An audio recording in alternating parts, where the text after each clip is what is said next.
Welcome back, everyone. This is the second day of the CPR Dialogues 2020, and we're moving on to a session that examines the critical issue of public education in an era of increasing privatization. As you know, the session's titled Challenges in Public Education, Balancing State and Non-State Actors. And we have a star panel here who has seated themselves well before the audience comes in, which is commendable, and also probably tells us that they're really eager to address the issue at hand. So I'll introduce them briefly, though you have bios in your kit and you can read more about them. But we have with us today N.V. Varghese, Chancellor at the National Institute of Education, Planning and Administration, Rashmi Sharma, who is a senior visiting... Vice Chancellor. Vice Chancellor. Chancellor is not, yeah. That's an error in my program printing. Yeah, so he's the Vice Chancellor of the National Institute of Education, Planning and Administration. Rashmi Sharma, who's Senior Visiting Fellow at ICRIER and a former IAS officer. Priyadarshini Joshi of the Global Education Monitoring Team at UNESCO. Parth J. Shah, Founder President of Center for Civil Society. And the panel is being moderated by CPR Senior Fellow Kiran Bhatti. I'll hand over to you, Kiran. Thank you, Bhukta, and welcome to this session. I'm not going to take a lot of time making my initial remarks and hand over to the panel. Just to say that public education has been in the public eye in a very critical sense in the last several years, and the non-state actors have therefore acquired an increasing space within the the education domain. And while, of course, there is a role for them to play in the provision of education, I think it has also raised a lot of important questions regarding what it means for the provision by the state, what it means for the relationship between the state and the non-state. I think these are questions that are only beginning to sort of raise their heads, and it is an opportune time for us to have a larger conversation about those questions. I will be moderating a discussion after I've asked the panelists to speak a few words first, and then we will take some questions from the audience as well. So I'm going to start by asking Rashmi Sharma, because she's been part of the state, what she believes has been the sort of change that has taken place in the public education space from the perspective of the state. How differently does the state see its own role changing with the influx of many more non-state partners?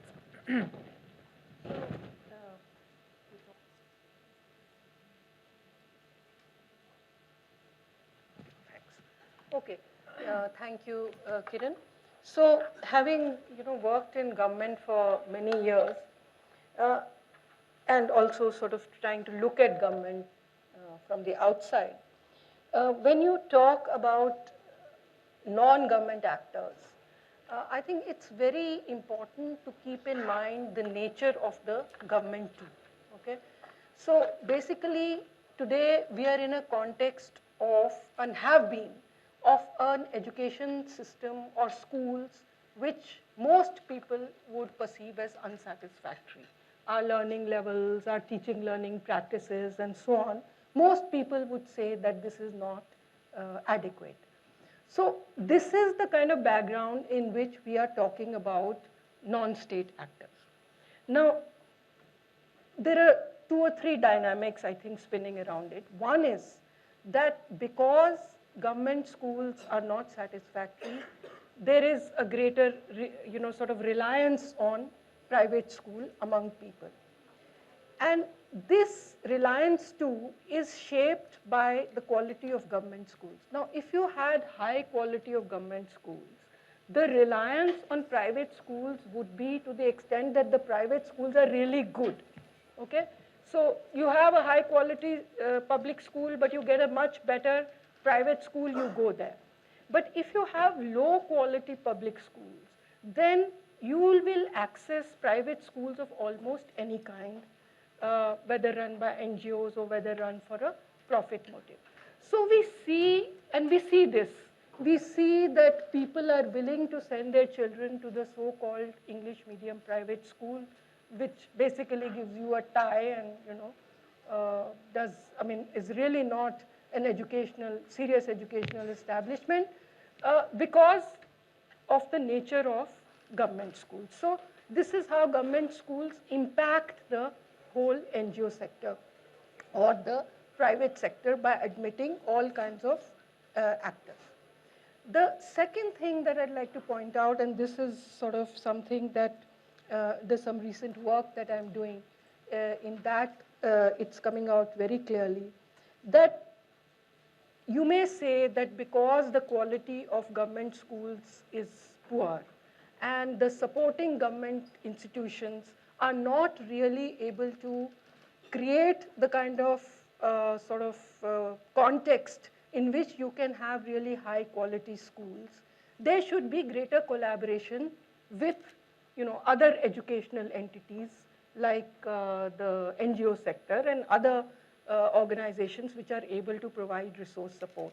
Now, since the mid-90s, I have been part of some of these endeavors. But as I have seen the whole scenario change, if the quality of government institutions, and by that I mean government institutions at the apex level, the Commissioner's Office, Commissioner Education's Office, the SCRT, is itself poor, their capacity to screen private actors and to partner with them is also very, very poor. So we're recently doing a study in 2 states, and you find that one, state actors are partnering with non-government actors and they are partnering with resource agencies, but one, they don't seem to be able to select the right area in which to partner with them. So your weakness may be that children really don't learn to read in the primary section, but you start partnering over some achievement testing or some sort of computer related thing. So your own ability to really identify what you need also demands a certain amount of state capacity, the capacity to. What is happening, you find in this kind of scenario is many organizations, private and NGO, which are not really interested in education, which are not really educational organizations, are stepping in. And they, in turn, are bringing in also a lot of dubious educational theory. So this kind of weakness of the state capacity is also encouraging at the resource agency level a similar kind of a play of many actors who are not really educationists, which is further distorting the whole system. The third point that I'd like to make in this regard is that if you have a lot of NGO players and you have a lot of private players and you have many kinds of players, and we have some very, very low standard players because the bar that we offer through state schools is low. Your capacity to regulate is also very poor. So for instance, a study that I've done in Andhra Pradesh, the school system is pretty much taken over by something called corporate schools, okay, which are basically coaching classes for IIT, and they start coaching students as young as 6th grade for the IITs. And if any educationist went into one of these corporate schools, they would have a high blood pressure and various kinds of other physical ailments, I'm sure. Now, the capacity of the state government to regulate this kind of effort, and anyone can make it, is also very poor because the own adherence, the own understanding of the education process is incomplete.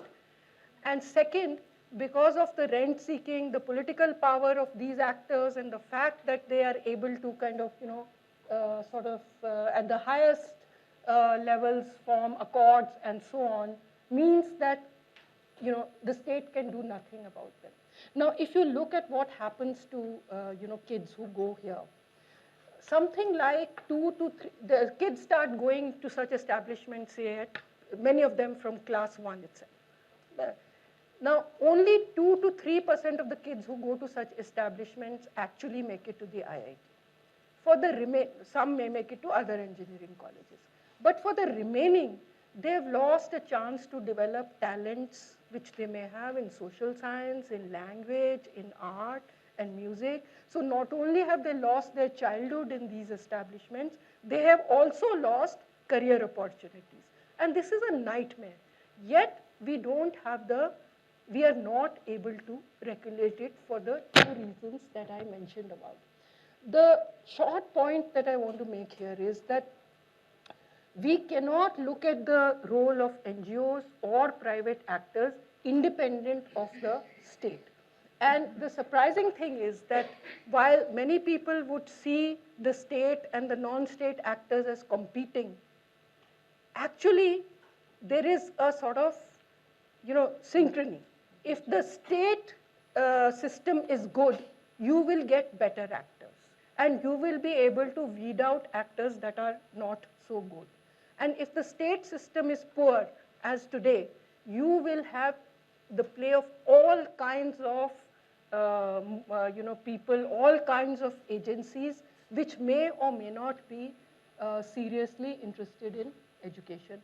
And as from the mid-1990s, when I have started working in the education sector, this is something that I have observed, that in the mid-1990s, there was, an NGO body and a kind of community of NGOs which were genuinely education oriented, and we started collaborating with them. Dr. Varghese would remember that period.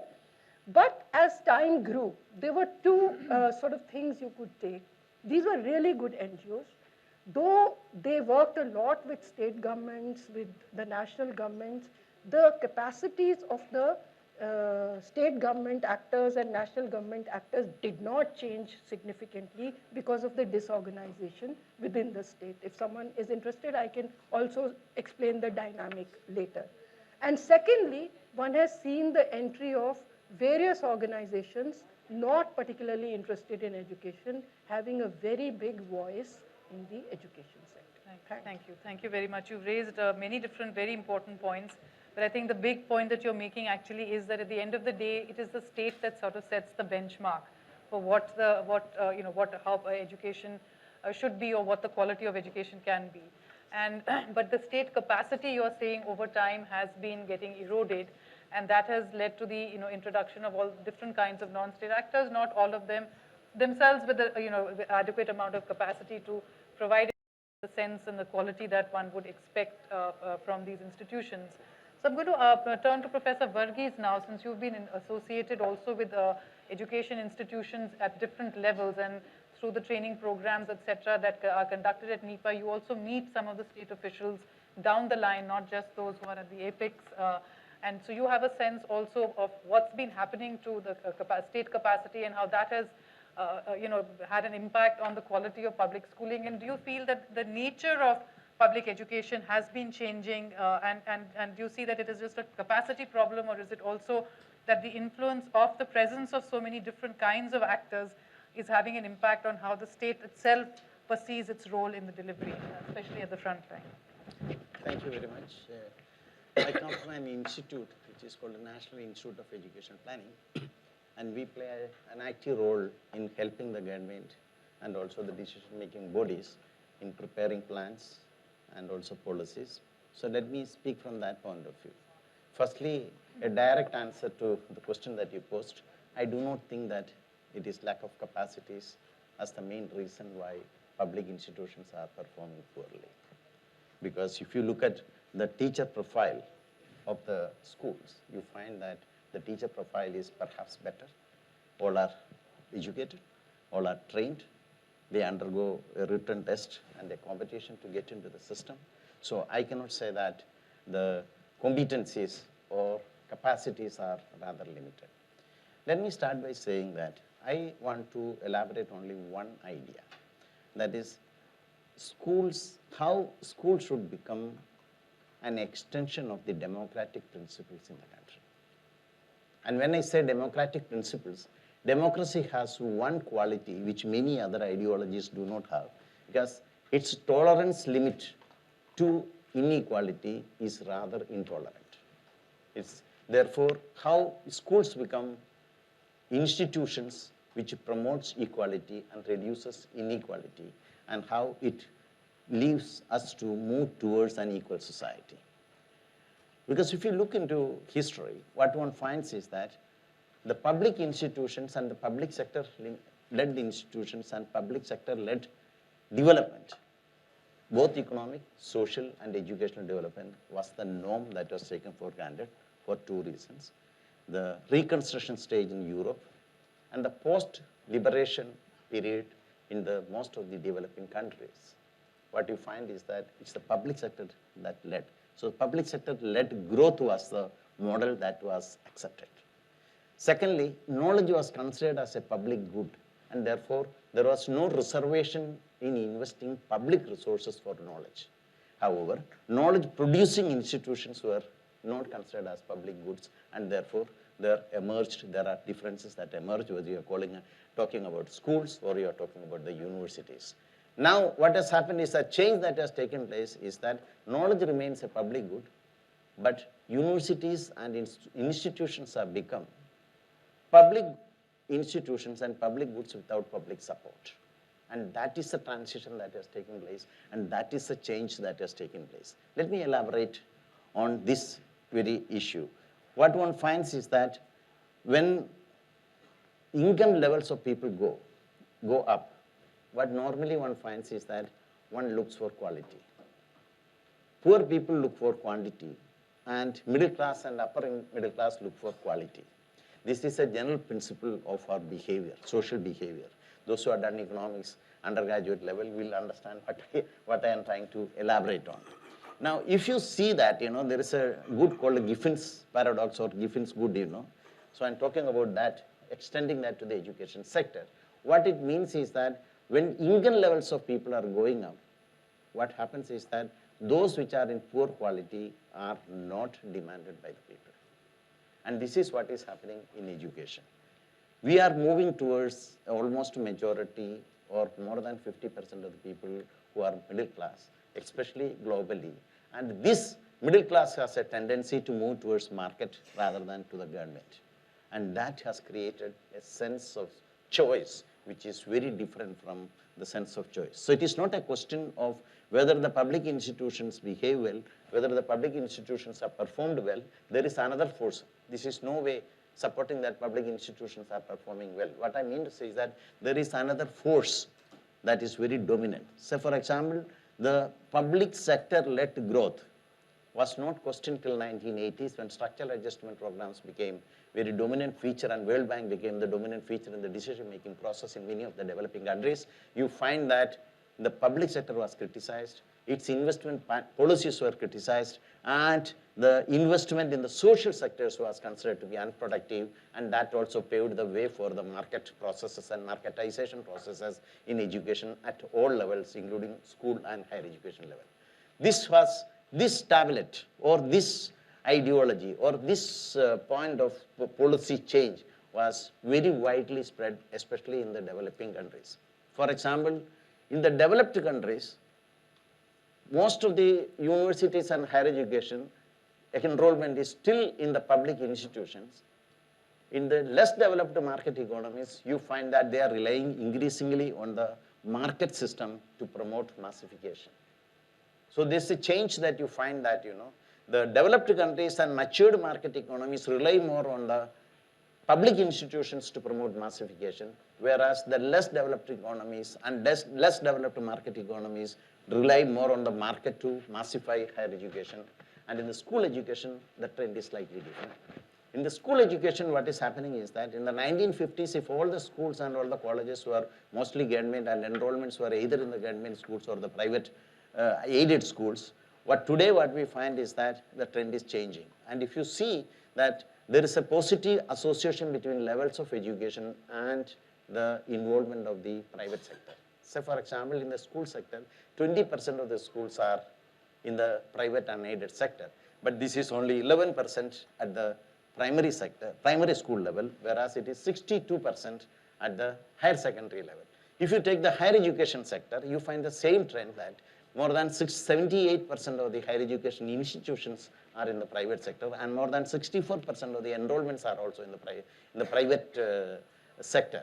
So this trend, this change from 1950s to now, or 60s to now, in the last 50 years is a dramatic change that we find in the relative role between the public and private sector. Now, when we talk about extension of democracy, it also means that public policy and the state actions have helped in bringing children to the schools and to the universities. But we have done a gross injustice to those people whom we brought to the schools. What is happening is that the distance today or the differences today, the variations today are not between those who are inside the schools and outside the schools. The variations are between those who are inside the schools, those who gain. The gains in learning are varying substantially than the changes or the differences or the variations in coming to the schools or colleges. Why the gains in learning are varying so substantially? That explains the generation of intergenerational inequalities over a period of time. It is not primary school, whether you are primary school educated or you are secondary school educated, what type of education that you got, from which school that you got educated, and what is the nature of your socialization process, not only the cognitive development part that has taken place, but also the socialization process that has taken place in the schools, that decides your next step, either admission to the colleges, nor our admission to the schools and many other places. There are two factors play when we go to the schools and other places. In many places, they ask for only two things: CBSE syllabus and English as a medium of instruction. These are the two things which many state governments do not provide. So what I feel is that sometimes our policy succeeded in marketing and selling something which the people do not want. This may be a slightly stronger statement, but if you look at empirically, this is what is happening. So two trends that happen. One is that there is a decline in enrollment. If you look at the primary education sector, between 2013 and 2017-18, what one finds is that there is a decline of 9.6 million children at the primary level and 2.9 million children at the upper primary level.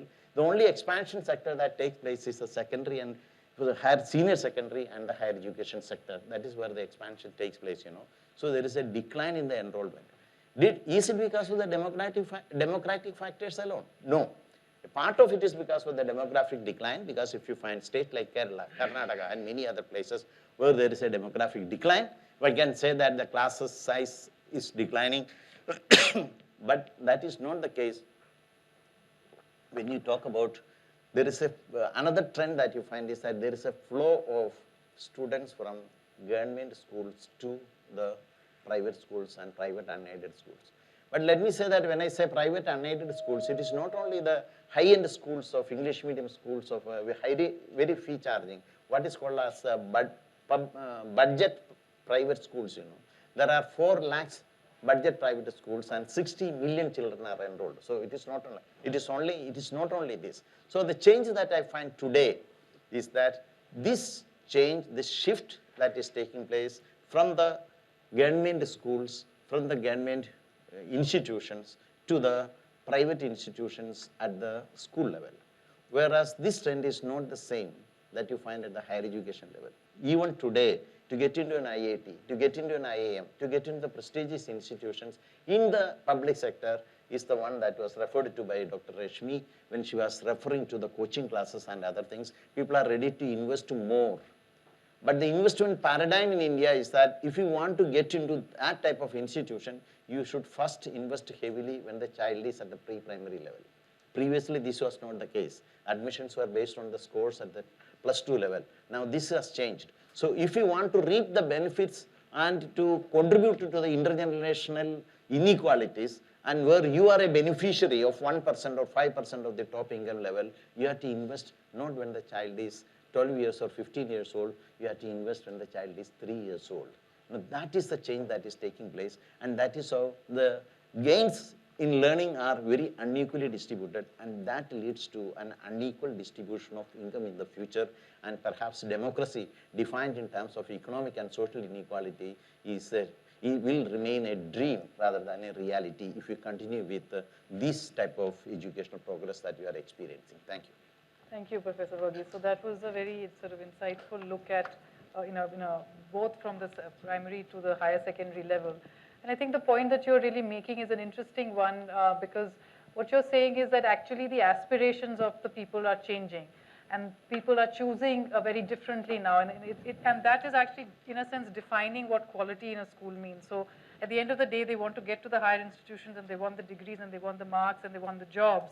And that's sort of working backwards and influencing what is the kind of education that is being provided. And it is moving away, I think, what you're saying, from the larger goals maybe of education, which was, schooling particularly being a social leveler, the democratic values, et cetera, et cetera. And it's all sort of focused in a very, unilateral way on kind of getting certain kinds of marks and moving sort of the whole outcome and learning outcomes focus that we are seeing in the public domain. And that is also in some way linked to the way the private sector defines itself and the kind of paradigm that has brought onto the whole education space. Sorry. So I'll turn to Parth now, who's an advocate of school choice and parental aspirations for different kinds of schools. And Parth, what do you have to say about how the private, in a sense, is becoming a measure of the public? And what does that mean for the larger goals of education? So my role is very clear. What I'm supposed to do on this panel is to defend the private sector or the non-state sector. Let me start with a sort of a minor quibble about and my sort of philosophical protest about the title itself. Right? So when I saw the title, state and non-state actors, right? So one thing that immediately occurred to me is that we are all defined in relation to the state. Right? So I remember old debate we had when the NGO sort of word became very common. So why are we defining ourselves as a non-governmental organizations, right? So again, the similar debate actually here in terms of why are we defining the debate between multiple providers of education services as a state and non-state, as opposed to using many other appropriate phrases that will be positive and not just an opposition to the state, right? But that's sort of a philosophical protest in that sense, just like the idea that we define ourselves in a more positive way. Let me start, I think, why we are working with the private sector, right? And what has been the motivation for CCS, for example, to engage in this particular space, right? So if you remember, it became very clear in the mid-90s that now the poor have been slowly also using low-fee private schools particularly for their children's education. Right? Until that point, it was largely the state schools that everybody went to, including middle class went to state schools. Right?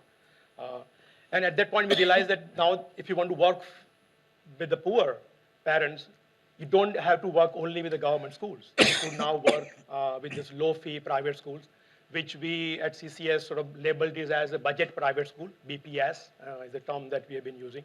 Right? And the reason for choosing that was 3 or 4. And I want to sort of give you that rationale behind it so you understand it is not so much the opposition to the state that has moved us to work with the private schools. Right? It is understanding of what they can do and what others are doing in this particular space. Right? So one thing became clear that you can work with the poor, even in private schools. You don't have to be in the government school. Secondly, we realized at the time that most of the NGOs, including some of the biggest ones that work in education space, work only with government schools. And there was nobody actually looking at this low-fee private school segment, which was serving the same population of the poor parents. Right? And we thought maybe we would have some advantage in choosing a different domain of engagement than where most of the other civil society actors are, right? And the third reason was in terms of diffusion of best practices. So we saw that if you are able to show the particular intervention is going to work well and is going to produce better results, right, in terms of learning and other things, then the private school will copy each other. Right? There is a market sort of pressure on the private schools to adapt best practices, right? And then the idea would diffuse quite rapidly within the system without us having to push school by school, right? Unlike, in a sense, what you end up doing in the state sector. Right? And interestingly, the fourth reason, and this is just came to us as we are thinking more deeply and engaging in the space, that even though it would diffuse, the idea would diffuse quite automatically because of the market pressure or competition. There's also a limit to how far the diffusion would happen. There's natural dynamic, in a sense, which will stop the diffusion from going to every school, and thereby one idea becoming sort of one size fits for all, right? So idea may be good, it will be copied by a certain number of schools in certain spaces, but it would not go to all schools, and therefore we would not have the fear of creating sort of one single factory style schooling system that we all worry about, right? That was the other way, reason for us to engage with the private schools. I think the way we began to engage, and that became much more prominent after the Right to Education Act became the law, right? It was sort of clear to us that given the focus of the RTE on input norms and infrastructure requirements, most of these budget private schools are not going to be able to meet those requirements, right? And therefore, either they're going to be informal, unrecognized by the government, but they would not get recognition from the state, right?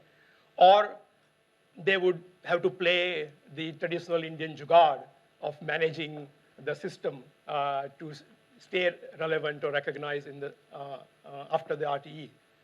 And so we thought maybe one thing we need to do is to bring this BPS sector together in one single national platform, right? Give them a voice. There was no voice for this sector at all at that point in time, right? And RTE, in a sense, made it quite immediate necessity that we should create this voice to make sure the people, the public, the media, and the policymakers are exposed to what the sector is, what the sector does, and what is the scale of the sector, right? And so we created this alliance of state associations of low-fee private schools, which is called NISA, the National Independent Schools Alliance, right? That works with association at the local level, which are of a few hundred schools, or even sometimes 30, 40 schools in a given area, which represent this particular segment of the population. So NISA does two things. One is a regulatory sort of advocacy, working with the government and other organizations to sort of advocate why these schools are necessary to exist and what government can do in terms of regulatory adjustments or re-looking at the primary motivation behind regulation, right? And therefore, focus more and more in terms of looking at learning outcomes and not so much as infrastructure and input requirements, right? So changing, in a sense, the focus of the RTE to some extent to look at what really matters, which is how much students are learning in the school, and not so much how are they learning it, right? And there was one big chunk of the work that NISA has been doing. They also have been in the court fighting cases when the school closure announced by the various state governments. And second, I think, and more importantly, they also work on, and some of the challenges that you highlighted, right? Some of the sort of bad apples in the sector, right? And like any sector has bad apples. There is government, politics, whatever sector you want to consider, right? And there are good people and there are not so good people in every sector. And the NISA thought that maybe one thing we could do as an organization is to figure out what kind of incentives we can provide to schools to do better by their students and their parents, right? So think about ways in which we could have self-regulation that allows the parents to engage much more productively with the schools, right? And there are many things which have been done in that space. If I have time, I'll sort of elaborate that later on. I think one thing I want to highlight before we want debate of the policy part of the debate, why are parents sending their kids to private schools, right? I think one thing we all have to understand, that there's a huge cost to the parents, right?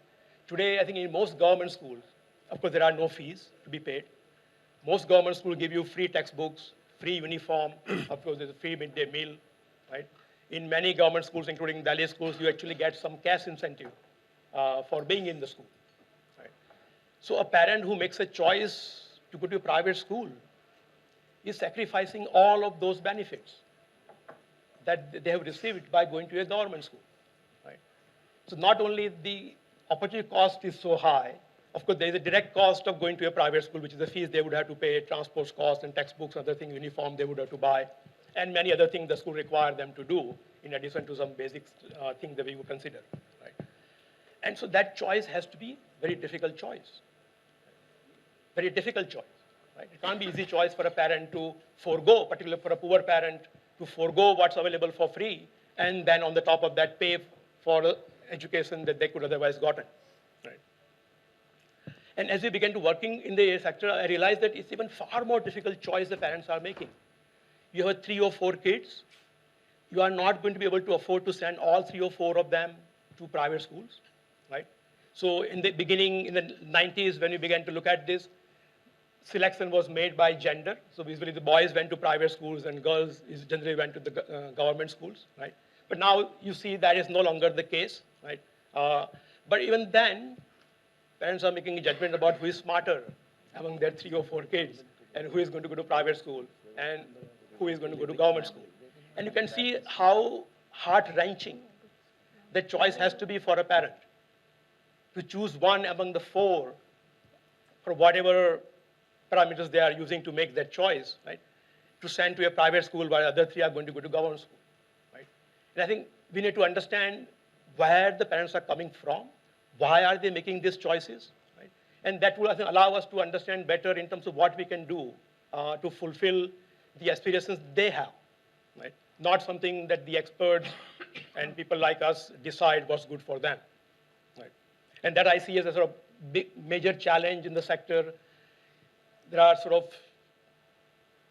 notions of what's a good education that people who work in the domain have, and they feel that that is the kind of education that everybody should accept and be happy with. We know that is not really the case, and this is the one part of the challenge that's being played out, right? Just the last point I will make, what is making this choice for parents? One, of course, is English medium, and many studies have been done that shows the first point people point out is English medium education, which we know is not really so English medium. But it matters. It helps them even to speak broken English, right?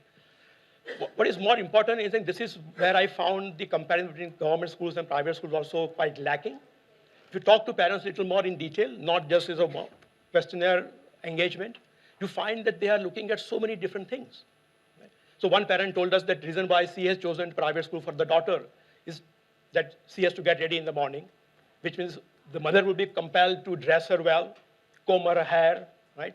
She said, what is important is that somebody checks her nails, her hair, right? And that's the kind of skill, discipline that she wants to instill, right? And this is something the private school does, which probably would not happen in a government school. And I was quite stunned when I first heard that, right? That we don't really think of school performing that role. But that is the role that many of these parents see school performing, right? So discipline was one. Many pointed out that school door will close by 9:15, and if you are not there by that time, you lose the day, right?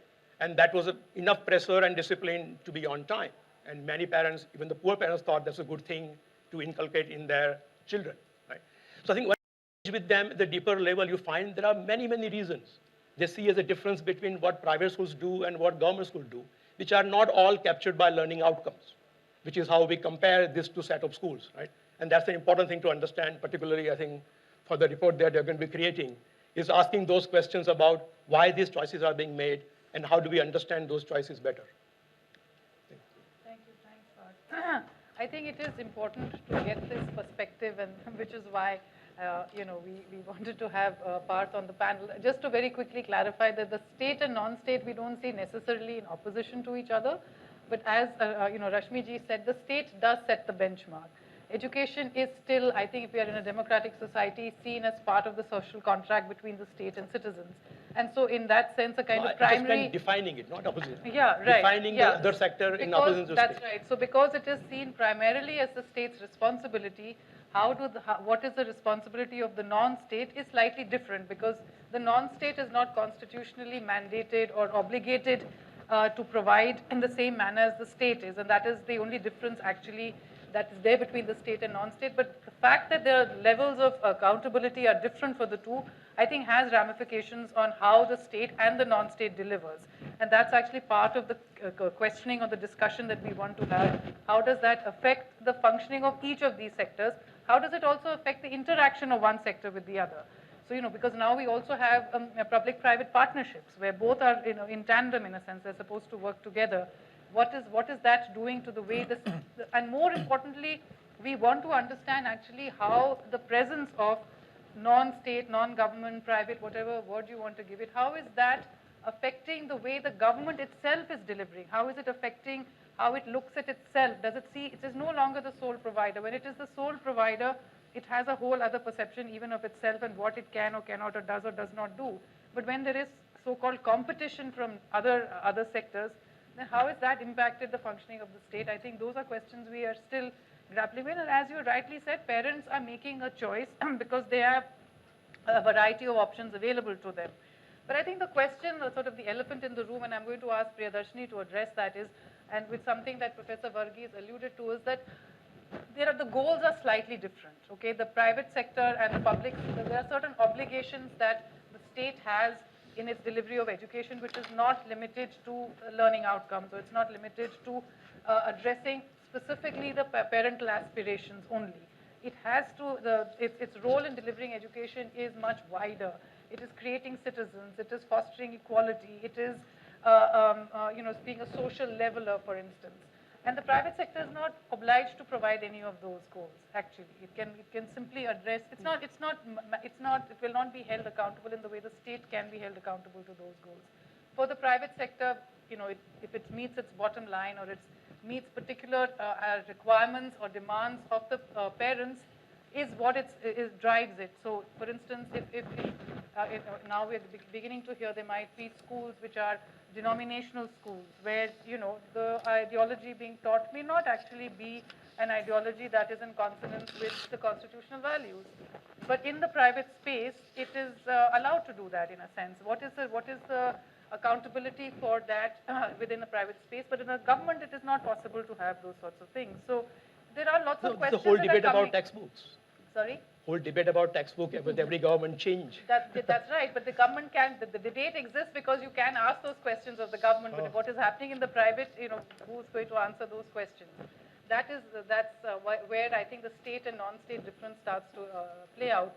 But Priyadarshini, I want you to speak a little bit more about, in particular, the issue, because one of the big criticisms, as Parth, you're quite aware, is the issue of equality or equity in the non-governmental school systems, in the private schools.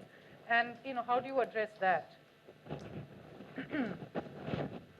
First of all, thank you, CPR. Thank you, Kiran. It's been a fantastic conference and already an enlightening debate.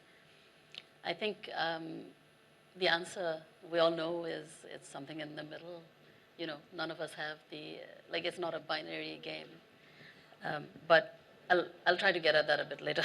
First, I just wanted to ask you, because I come from a different perspective, how many of you, just from a show of hands, know about the SDGs? SDGs. Yeah. And how many of you know of my report, the Global Education Monitoring Report? Okay. So basically, I just wanted to give you a framing of what we do. We write the Global Report on Education. We've been writing it since 2002. It's sort of a global report that's been used to hold governments and donors, quote unquote, accountable to their commitments in the EFA era. And since 2016, it's being used to hold governments accountable and all of the other stakeholders accountable for their commitments in the SDG era. There's a lot to talk about what we do, but I think I would just say that our approach has been very much to be measured, to be evidence-driven, to be data-driven, and to sort of almost always broaden the conversation on every topic we look at. For instance, the first report on the 2016 report was on education for people and planet, on the Sustainable Development Goals. So we defined education quite broadly as formal, informal, non-formal learning. It was about viewing education not just as a social sector, but also about human capital for productivity, for education for behavior change, for social protection, the whole gamut. So, and during that time, that I'm sure many of you have been in all of these transition times between these big global agendas. During that time, there was again a bit of an energy on, let's talk about interlinkages, let's talk about education and society, let's talk about education and health and what have you. So that is also our role, education in the SDGs. How do we think about that? How do we try to change the conversation? On that, broadly speaking, I would just simply say it's been very, very hard to do this because I think we all exist in our silos. The idea of multisectorality Some people do it, some people don't. I don't think that there's been a big advance because of the SDG agenda. Our next report was on accountability in education, which is somewhat linked to our role as an accountability mechanism, but also a lot of this conversation is about accountability, who is to hold who accountable. And I would say that, again, it's almost like a grand report, thesis of 30 people, a grand PhD. I can say that in a room of researchers. But I feel like we just try to get at it from a different perspective. So instead of focusing on the teacher absenteeism as, teachers are failing, we've talked about education as a shared responsibility. It's whether there's an enabling environment that exists to help teachers function in their system. What are the structural factors? Of course, we will discuss the literature that talks about teachers are failing, but it's about that, comprehensive picture of what's happening.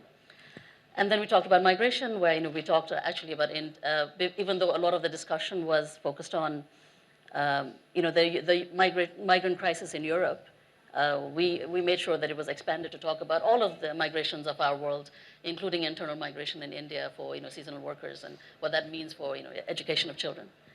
And this year, the report that will be launched in April is on inclusion. So that was 2020 report. And it's been quite a tough nut to crack because inclusion is such a broad topic. But there are real subconceptual differences between people who think about disability, as a target group, or gender as a target group, versus people who think that an inclusive approach is about system change at a very fundamental level with very limited sort of efforts at the target group level. So now we come to the non-state discussion, and the reason I'm here. That report is the report for 2021. We're at the early phase of that report, which means that we've developed a concept note. We've commissioned a think piece by a leading expert in the field. We've done a little bit of a literature review. We've sort of outlined how we're going to look at the issue. And it's interesting to be in these conversations because I have been, in my limited career, I've been part of some of these pro versus con debates, and you just feel like you can almost, hear the beats coming because, and this is a very specific India context thing, but the pro versus con of the private sector debate just does not seem to end. And that is why, our report is also titled Non-State Actors in Education. But as, the panelists here have said, it's about the non-state as defined in relation to the state. It is also about, because I guess we're still in our, research ivory tower, it's about defining what that is. Because what is state, what is non-state is very different by country. It's, you are from an India perspective, like when I look at it, at the world, it is just extremely different. What, a faith-based school can be private in some countries, it can be publicly provided in some other. So at this global level, it becomes this complicated, terminology exercise and also a definitional exercise. So we'll be engaging in all of that, the breadth of what is understood as public and private, hopefully to add some fresh, information into the pile, because as you researchers know, almost no one is going to go away from this room with a changed view. It's sort of like we're tinkering at the margins a little bit, but our role often is to make sure that it's all there in one place, and we've done our thinking. We put our heft behind how we're going to think about an issue and present it to you. For instance, we're going to be talking about providers of education. But we'll talk about not just the public versus the private for-profit provider, but also, of course, all of the non-profit providers. We're going to talk about faith-based schools. In our conversation on provision, we'll also be talking about private tutoring, which has become a huge thing. A lot of the thinking of that comes from East Asia, but we know that it's very prevalent in South Asia. We know that and it's interesting. These debates are very different at different levels of education. But also in the private tutoring world, it's a very, very different conversation from what I know of East Asia compared to, and similarly, in higher education, it's still quite intense, but in early childhood, it seems to be a very different debate. In adult education, the debate is quite limited because I think, adult education has just lost a lot of, global policy, heft. So a lot of our concentrated energy, at least in my world, is around the basic education space, and people talking about the Liberia, some of the big projects, or the India RTE, or the Liberia, Liberia Partnership Scheme, or the Uganda Partnership Scheme, or the Chile voucher experiment, or the US models of charter and vouchers. So what ends up happening, I think, is that the danger of a report, even as we try to be global, is that the evidence base, who's talking about what, gets really shrunk into, some countries, some institutions, and some very specific ideas. And the danger in the research in this field is also that, let's say one side produces a report, arguing for learning outcomes of X and Y. Another side will come out with an argument saying, X and Y, which means that at the end of the day, as research, curators or aggregators, you end up always with a mixed evidence base. So clearing the clutter is a real challenge in this field. So that is my assessment, not just for having written this, writing this report, but also, it's also my field of study. I studied the public-private sort of engagement in the public-private issue in Nepal. So, it also comes from that. I would also just say, there's a lot to say, but just to point on the equity issue is at the heart of our analysis always. We've done it through, we've been sort of the early providers of wide-scale analysis on household survey, analysis by inequality. It's called the World Inequality Database on Education, WIDE, that's what we call it. So and people have really used it, at least at that global level, to talk more about these inequalities that exist in education and in other areas. It is also something that drives us and our thinking for the next report, right? The inequality implications, the risks to the system. And I think it is very important. I think the panelists here are probably in agreement that learning outcomes is not the only way to think about this, because the evidence base is super mixed. Once you start controlling for socioeconomic factors, the learning outcome advantage of private schools in many contexts is not very significant. So you can really get trapped in that learning outcomes debate. But a lot of other things have to be discussed also in terms of what is being provided. And it will always be also with this, the reason we're talking about non-state actors is that there's finally an acknowledgement at a UN level with an agency that works primarily with a government perspective that they exist, the non-state actors exist. So we have to talk about them. We do the descriptive work, we'll do it as well as we can. We'll do the analytical work, think about the evidence, and then we'll do the critical work, which is our stamp on it, which means that it will sort of define how we commission the work and also how we decide to distill what we do with it. So I think you're right that I think what Kiran was saying about the private versus public in the, the, sort of the guarantor of education thing, there's no denying it. The government is the guarantor of the right to education. It's just that in our role, we have to think about what else exists and how we talk about it in terms of both the regulatory, like what can be done better in terms of regulation, and also, if there is innovation, how do we sort of talk about the innovation of ideas? Because some people will come and argue that it's not just the private sector that brings innovations. The public can also be innovating, and in some countries they do, right? The public sector also innovates. So there's a lot of debate, and I think our job is to clear the clutter, and I'm here almost to hear, India experts tell me more about this. And just a final plug before we move to the bigger debate is we'll have a regional report on South Asia, linked to the non-state actors report, where we're calling for a call for proposals of partner institutions for the next 2 months. But if individual researchers want to engage with me, please let me know at the end of this panel. Yeah. Yes, Priyadashini, and thanks for sort of putting that perspective that yes, of course, non-state actors are here to stay. And there is a positive role, obviously, that they also play, and they bring a lot onto the table. I think the conversation really has to move on to how best to engage with them, how they can contribute the most to the larger agenda of education.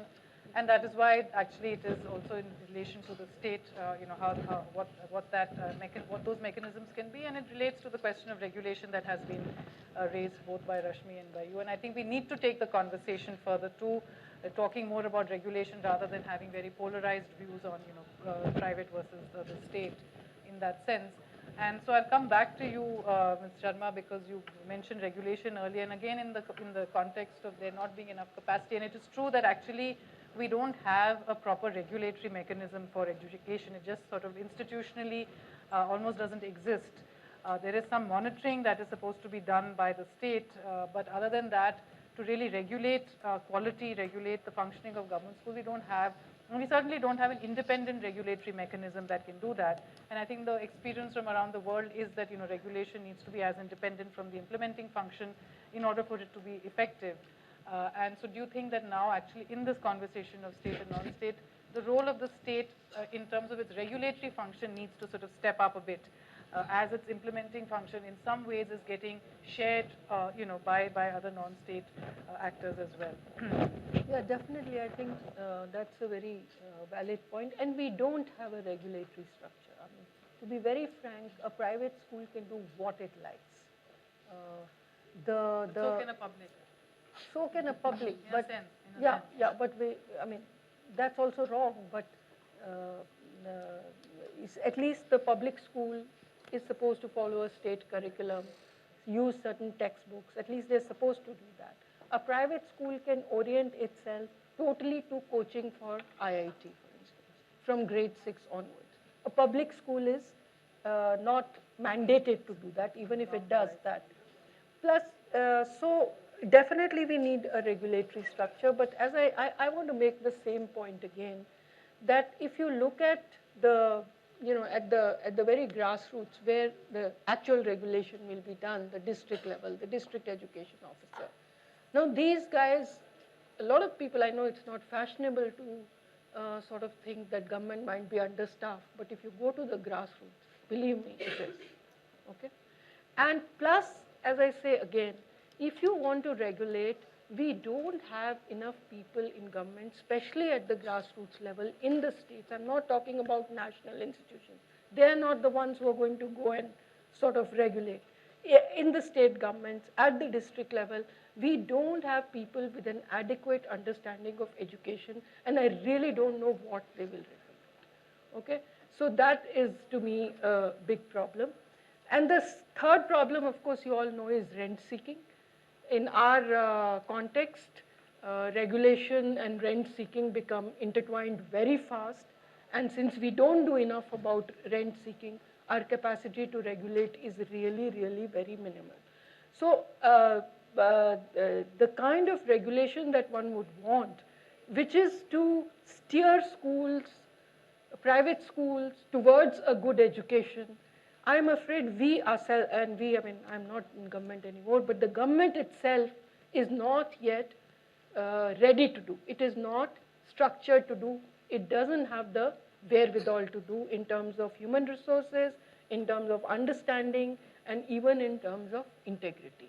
So you have a huge problem here. I don't have any immediate solutions. Of course, I can suggest some, that you upgrade the knowledge levels, you upgrade the human resources. To rent seeking, we don't know, because that is a big problem. Regulation becoming a rent seeking racket is a big issue in our country.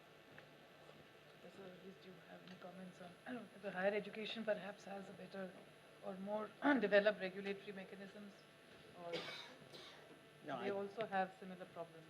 No, whether we take higher education or school education, there are regulations. Some people say that we are over-regulated. Others say that there is no regulation. That basically the issue is that if you want to do anything, you have enough scope to do without too much of government controls. I think the inefficiency of the public system is the best opportunity to pursue institutional goals. And the inefficiency of the public system gives the best scope for pursue an institutional goal if you have a visionary leader. So I find that the questions related to autonomy that we talk about at the higher education level, or even school leadership that we talk about at the school level, there is immense scope to reorganize and rearrange school activities or university activities. Nothing stops. Only thing is that we say that we do not have money, so we cannot proceed further. But many of the activities to improve at the school level and at the college level, many of these activities may not require substantial additional investment. We are not in a position to plan well, plan properly. The system is not organized. The biggest problem with the schools and universities and the colleges is that the activities in a school are not organized. I think that is the basic difference between a government school and that of a private school. If you see in terms of the learning time that is taking place for a student who is studying in a government school and a student studying in a private school, you find that the major source of variation between the government schools and private schools is on that. And there is a notion of time elasticity of learning. And you find that the students who spend more time in learning activities score higher than the students who spend less time. And in the government schools, when I say that it is not organized, it means that it may not be starting on time. And if you ask a teacher, we conducted a field survey, and in that we asked a question, how do you organize your time from 10:30 to 4:30 in the schools? And I can show you that out of the 4,000 questionnaires that came back, the maximum cut once, cut second time, a third time, etc. Because we said that the total time should not exceed the officially prescribed time. And so you feel that, how much time you spend on attendance, how much time you spend on preparation, how much time you spend. So ultimately that gives me the feeling that this is one thing that I can firmly say is that our school activities are not organized. When it is not organized, the student loses in terms of learning time. Why I am making this point is that it does not require any additional regulations or any additional thing. Secondly, a second major change that has taken place both in higher education and school education is that the fastest growing segment in enrollment in higher education especially is the disadvantaged groups and the first generation learners. And when education is expanding to the remote rural areas, it is this group of people who are coming. The uniform pattern of distribution of the teacher's attention to all the students, the traditional way in which you are organizing the classes, perhaps does not serve the purpose. That is all right for a more homogeneous group coming from the middle classes and upper middle classes. But when you go to these dimensions, you find that we need a differential strategy of organizing classrooms. And we have enough scope. 28,000 schools in India have less than 30 students. So if the teachers want to organize in small groups, it is much easier. So we are not talking about a huge system with 1,000 students or 1,500 students in the schools, That is the place. So I will say that regulation, what do you mean? What do you want regulation? There are many things that can be done within the regulation or without affecting the regulation.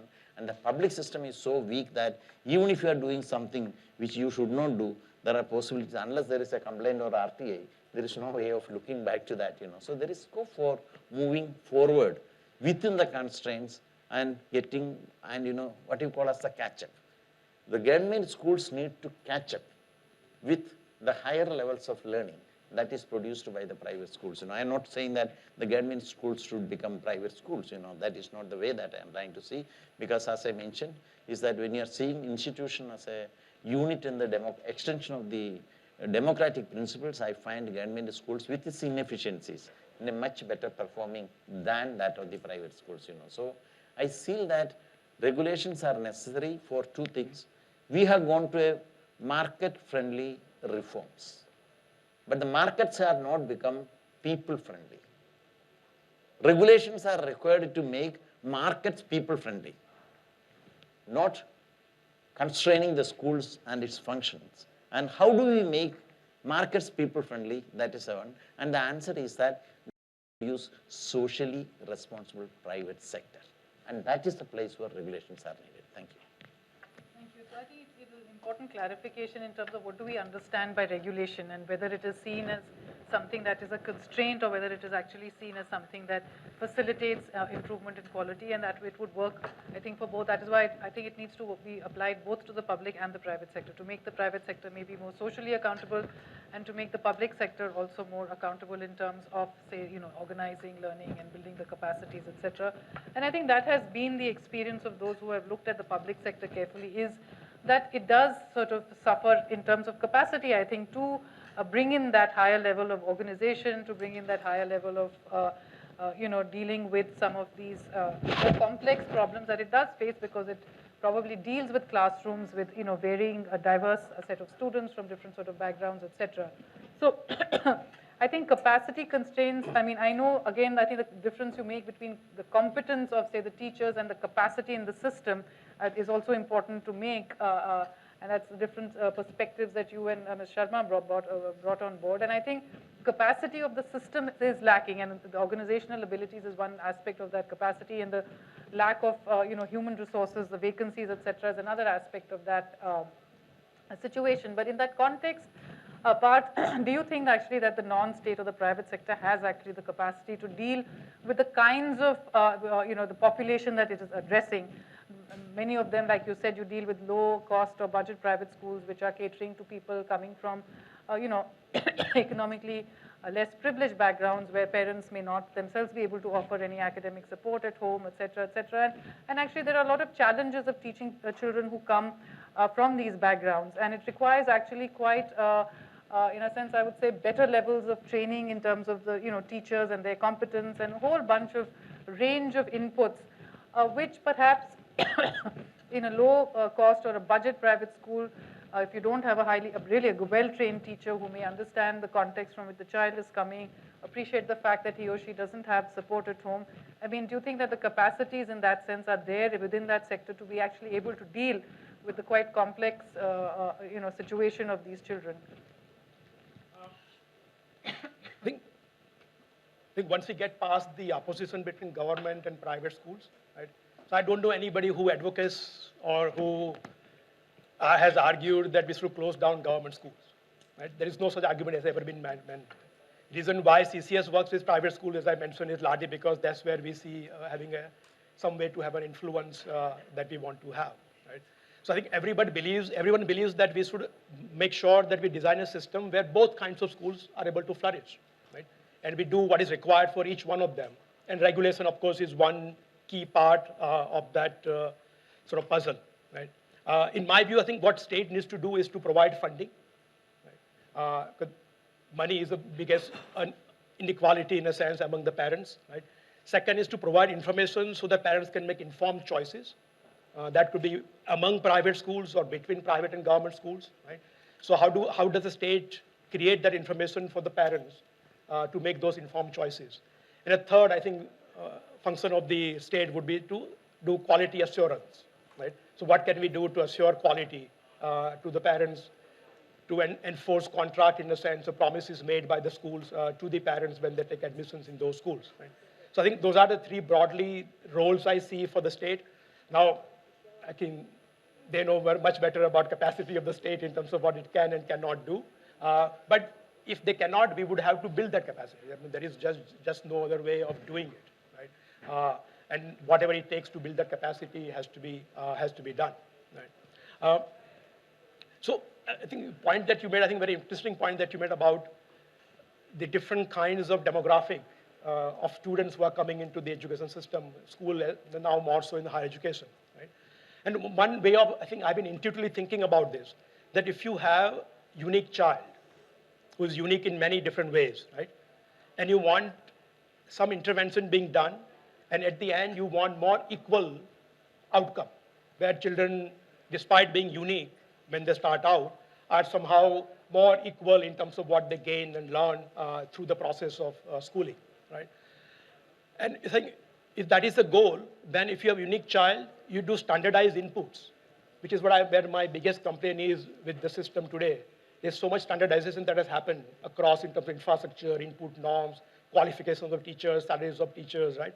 You do standardized input of that kind, you are going to get unequal outcome. Right? So only way to have a unique child get more equal outcome is to do unique input, which is what I think you were referring to in the personalized, more individual focused, right? Attention given to each individual in the classroom, right? As opposed to doing a mass production, right? And I think that's where I see capacity of the private schools to deliver better value. And I think, as you pointed out, learning, time elasticity of learning, right? One thing parents know that there's a much more engagement in the classroom, whatever the quality of engagement may be in the private school. But the teacher is far more engaged in the classroom on average than it has been in the government schools on average, right? And I think I see the private school can perform that role. Many governments, including our next door neighbor, Pakistan and Bangladesh, both of them have actually designed programs where they actively support private schools, particularly low-fee private schools where the poor are going, right? Giving teachers the training. We train government school teachers, so there is no training for the low-fee private school teachers, right? So Pakistan actually has a program to train those teachers, right? They have incentive system for the private schools. If you achieve certain benchmarks that we have set for you, you will get extra monthly stipend for your student that you have, right? So there are ways in which I think once we overlook the binary and the opposition, we can make the system work, which would deliver value for parents as they see the value. Thank you. That was, I think we've covered a lot of ground actually, and many interesting perspectives that we raised. I think the whole idea of having this panel really was to try and see how both the state and the non-state can be made, both more socially accountable as well as, cater to really the larger goals that I think both sides actually are in some way or the other committed to. They might be coming to it from different perspectives, but how can that some convergence be achieved? And I think we've had some interesting inputs in that. I'm going to open it to the public. If there are questions, please raise your hand. When we take a few, then we start. Just introduce, after we introduce. Yeah, please introduce yourself. So tell us who you are and where you come from.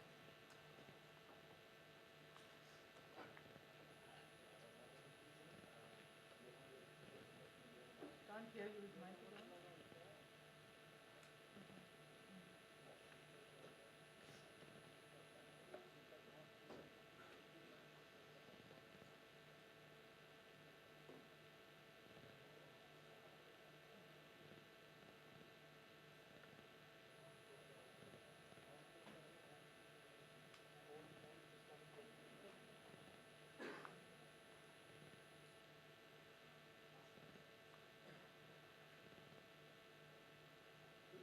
Yeah, just speak loudly. Yeah. Hi, my name is Gurjot. I've been working in the education sector for a couple of years now, and there was a lot of talk about how regulation is required, and I have a question on that particular point. So, as the point was well made, that in the private sector you have a very active issue of rent seeking, but in the public sector, from whatever my limited experience has told me, that everything boils down to the decision makers in the public schools, in the public education setup, which ends up being a bureaucrat at the end of the day. So how do we regulate decision making in the public school setup? Say, let's just take the Samagra Shiksha, for example. Because from what I've seen, unfortunately, bureaucrats tend to be very susceptible to get, in a way, seduced by, pretty looking PPTs. And which is where the point was made that there's just no regulation. Anyone comes in with whatever methodology and like, this works, and they're like, okay, come on, let's start doing it. So how do we create a regulatory mechanism to prevent that from happening? Because that kind of then has a knock-on effect where the teacher has to do 25 hours of work in an 8-hour workday. So any comments on that?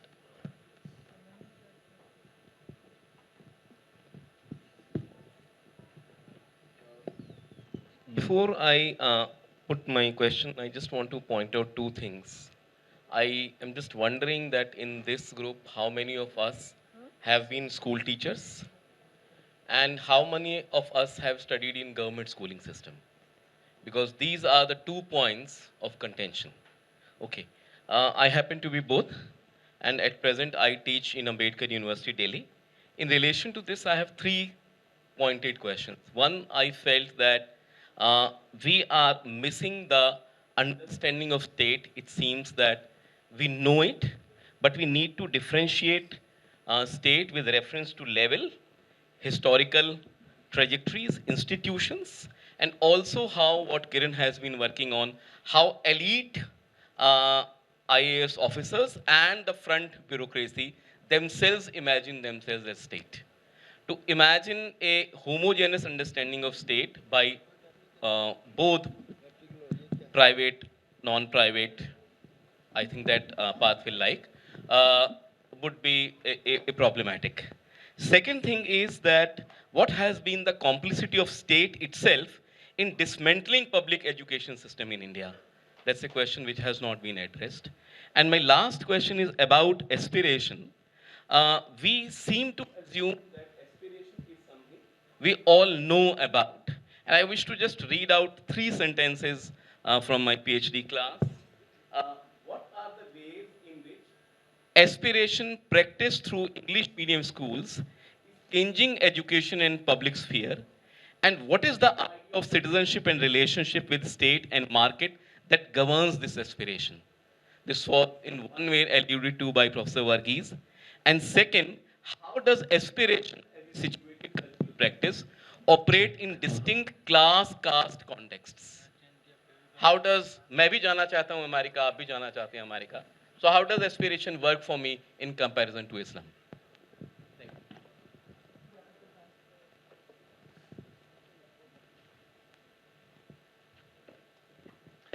Hi, my name is Prakhar. I work at the Central Square Foundation.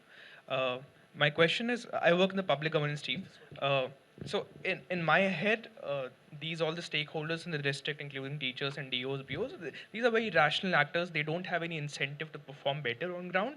That is why they are not performing well on ground. So my question to you is very direct. How do you make the system and all these stakeholders more accountable while giving them more incentives to perform better? What could be the different models of it? Yeah, just thinking out loud here, because we continuously grapple with this dilemma on day-to-day basis. Thank you.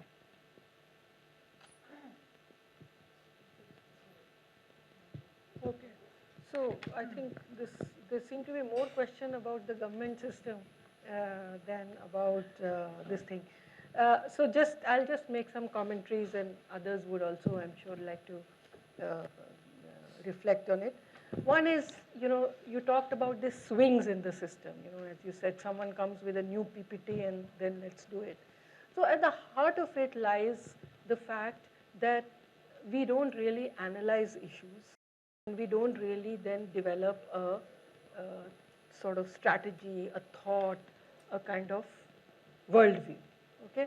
That is because our research institutions, especially at the state level, I will not talk about the national level so much, but at the state level, are really in very sorry conditions. If some of you go and see, they are sort of casually staffed, they are sort of underfunded.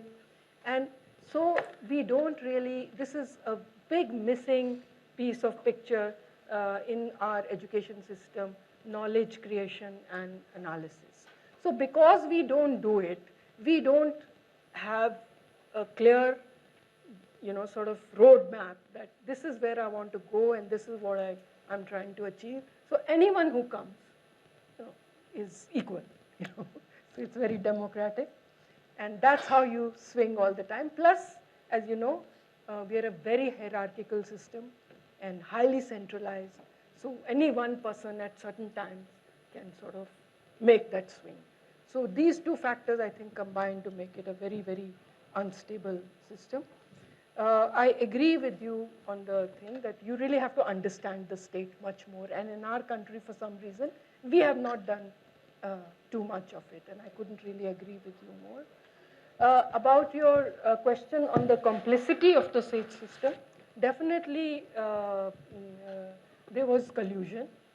And if you look at it, I mean, this is what I'm saying from my experience, how it happened was that because, again, the lack of, the fact that you couldn't create very good schools, and the fact that you didn't really have a very good analytical mechanism made you very vulnerable to whoever the powerful actors come, and in this case, many international agencies, and lately the corporate sector became extremely powerful, and so you start swaying with them, So the less your own analysis, the less your own sort of thought process, the more you get carried away by, especially people who are powerful. And in the post, I mean, today we are a different country, but during the 1995, mid-1990s, growth was, there was all kinds of financial crisis. There wasn't this kind of growth, and the confidence levels were very, very low. And so, and plus there was this very strong push for, new public management or, privatize and so on and so forth. So that certainly the state ended up colluding in it. And how the state can be made accountable, I leave that to Professor Varghese because he's a professor and he'll be able to tell you. I will pick up one issue, that is how to make the schools function effectively or system better, We have instances, it is not always true that the private sector is efficient and effective, public sector is not so. You take the Navodaya Vidyalayas. In the independent India, if you can one example where you can marry excellence with equity, it is the Navodaya Vidyalayas.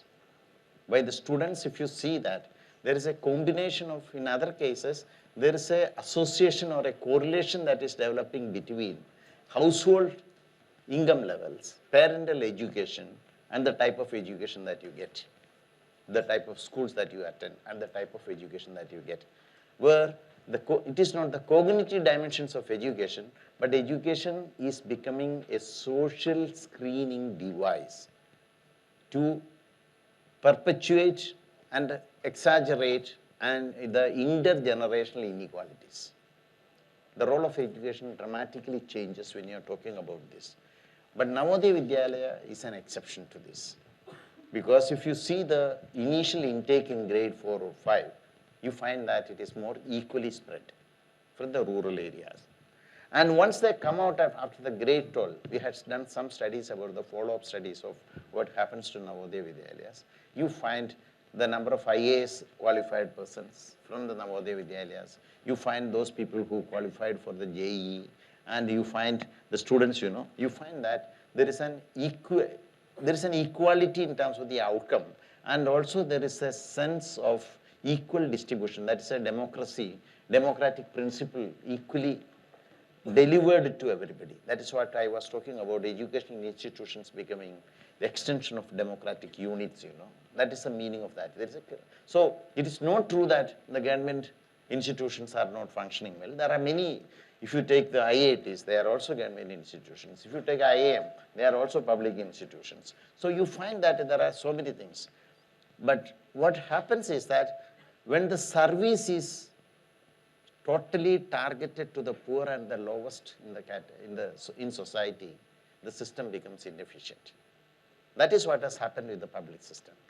The public system in the 1950s, Dr. Rashmi is sitting next to right to me, and if you do an analysis of the share of IAS qualified people from the government schools who had government school background in the 1950s and 60s, and if you do the same analysis in 2010 or 2012 or now, you find that there's a dramatic decline in the share of the public schools. So it is not because the public schools were not good. The public schools became ineffective and inefficient, and one of the reasons is that the well-to-dos migrated to the other schools, and that we are also responsible for making the public system ineffective.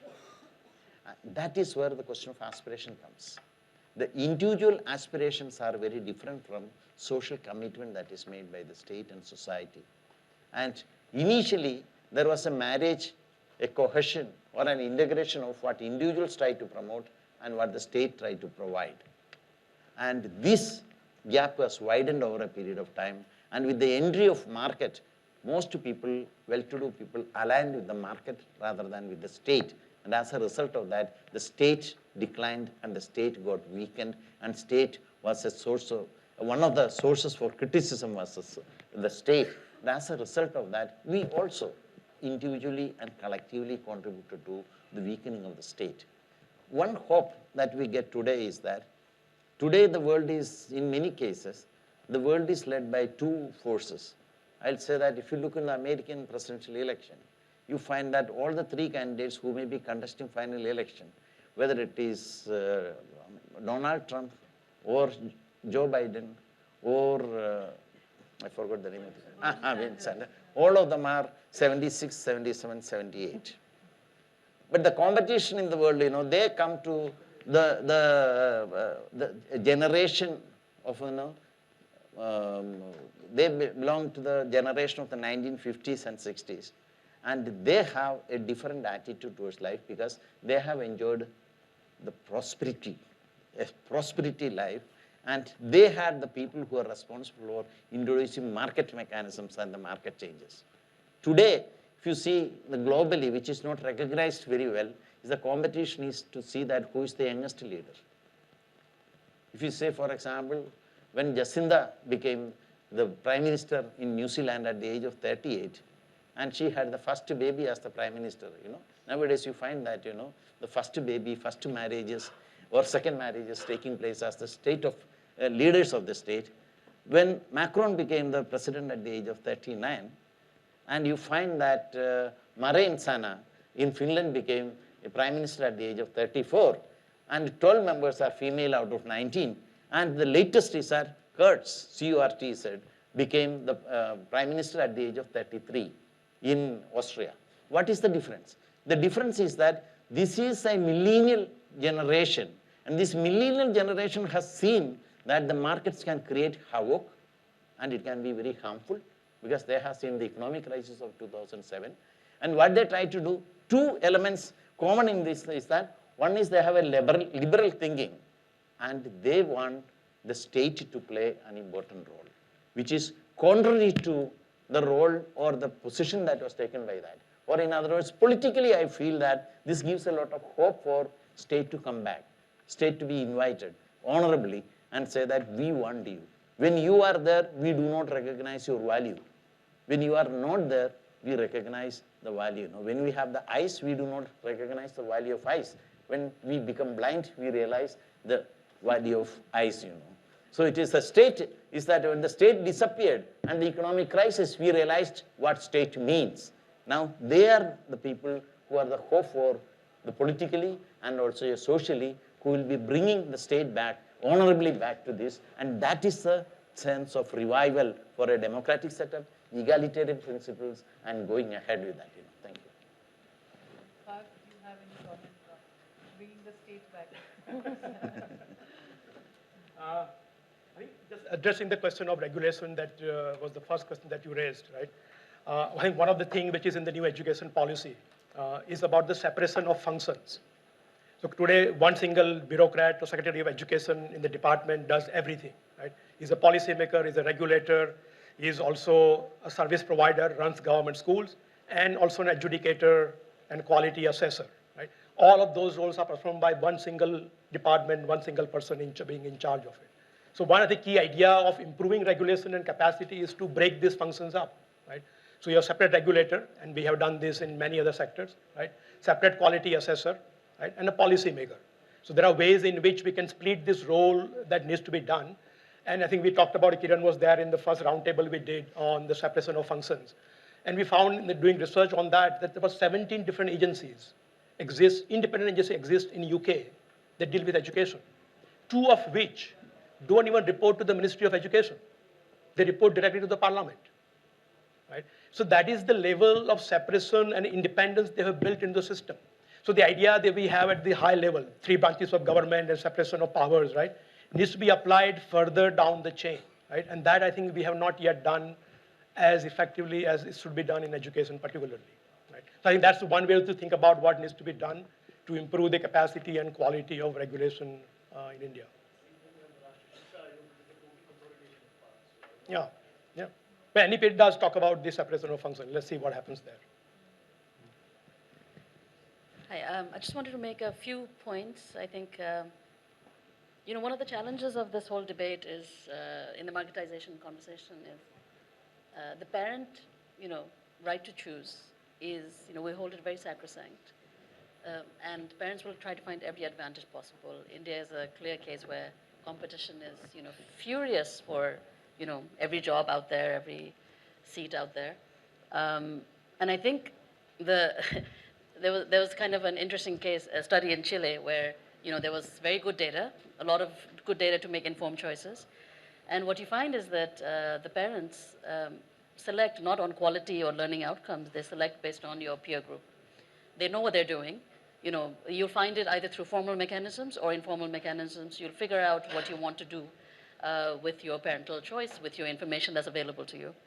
And I think it's very true that, over time, at least in many societies, my grandfather was one of the first in Nepal, commoner children to get an education in Nepal in a public school. My father went to the public schools that came after that. In my generation, no one went to public school. It's sort of a situation of and it's a reality in India, I'm sure. It's about stratification that has led to stigma. So I think this question of, it's become so complicated. It's not just about whether, a principal I've met with tremendous principals in public schools. It's not about, and they can transform their school. They can transform the lives of the children they have access to, from early childhood all the way up. And this is the thing, right? It's a mixed bag. I mean, it's not just public school principals, it's also private school principals. They're all, you have good ones and bad ones. People have tried, but I think at a system level, we are conversing here on what the system is doing. And it is about whether it be the regulation, whether it be, whether it be the policy facilitation, it's really about what are we intending to facilitate here. Are we facilitating more stratification? It's not something that is, a big concern to us and to me, and it should be to all of us.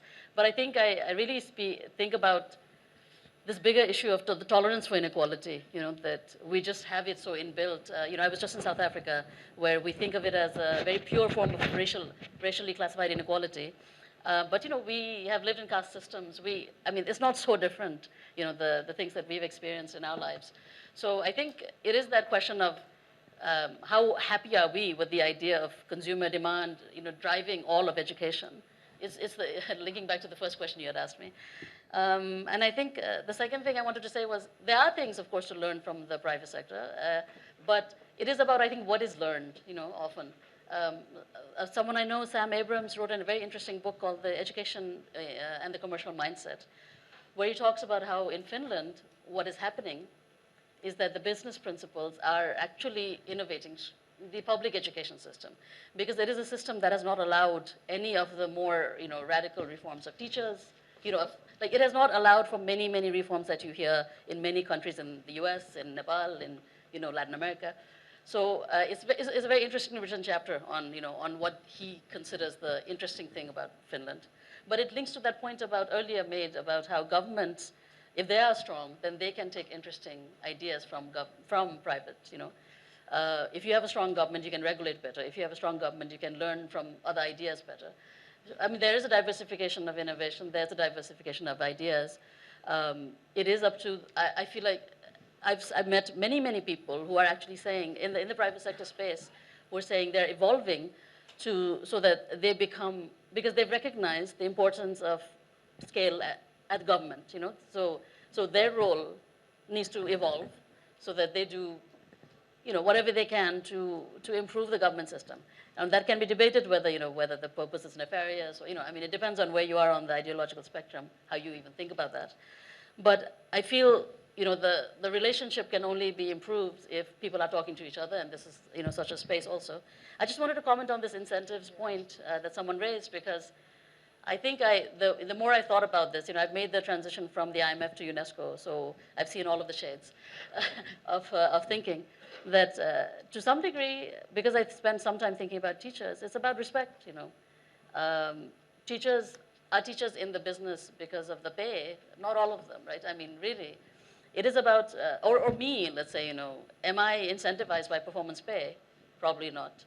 My working conditions incentivize me. And I think unless we really can radically think like this, that, those people are also people doing their job, I don't know if we're really going to advance, on these conversations of how do we reform government. We're all people trying to do our jobs, and I'll leave it at that. Yeah, thank you. I think that's an important point, and I was going to come to it myself. I think we have to rethink what we mean by incentives, and what are the incentives that actually really matter, particularly in these areas. As she said, education, the payoffs are, one would imagine that they are much more than just the pay packet that you get at the end of the day. And so, incentivizing just in that context, I think has very limited value, and we need to restructure that conversation a little bit. Of course, you need to motivate the different actors, and there is a place for motivation. But is it only through performance pay, as she's saying, and what are the other motivators? You need facilitation, you need to create enabling environments, you need supportive environments. And I think in that context, also the larger debate or conversation on accountability needs to be revisited, where we have taken a very sort of punitive approach towards accountability, and performance pay is one aspect of that punitive approach. But actually, to improve performance, you probably need to take a more positive sort of approach towards it. What are the enabling or the sustaining conditions that you're providing before you start subtracting their pays and stuff like that? This has been a fascinating discussion. I mean, I've thoroughly enjoyed it, and I think, and I hope the rest of you have as well. Thank you very much to all the panelists for their enlightenment.